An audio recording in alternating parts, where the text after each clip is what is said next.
l'origine, l'association des Amis du musée Radar donc a été créée pour soutenir et œuvrer pour le rayonnement du musée, parce que c'est dans un domaine qui apparemment est extrêmement technique, et le musée avait le plus grand mal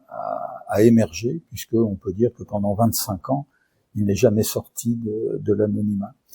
Et en 2019, le gestionnaire de l'époque a jeté l'éponge, et le maire de la commune d'Ouvres-la-Délivrande, sur lequel le site est installé, s'est tourné vers l'association en nous demandant si on voulait tenter le coup et en prendre la gestion. Et donc depuis 2020, on s'est attelé à cette tâche redoutable, qui est évidemment chronophage. Ça a été un petit peu au détriment de l'animation de l'association elle-même,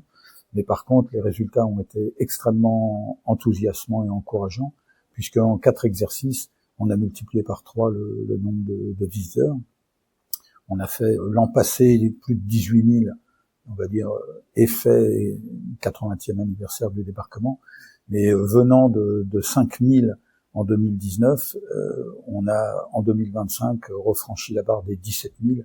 et surtout, ce qui est extrêmement symbolique, c'est que en 3 années, nous avons créé 2 emplois entièrement financés par les recettes de billetterie, donc démontrer non seulement l'intérêt, mais également la viabilité économique du site, si bien que les collectivités locales, les élus, on espère le département, la région et la DRAC, soutiennent maintenant un projet de développement du musée qui un jour, je l'espère, volera de ses propres ailes, et l'association redeviendra ce qu'elle a été à l'origine, c'est-à-dire l'association des Amis du musée, sans plus en avoir la gestion.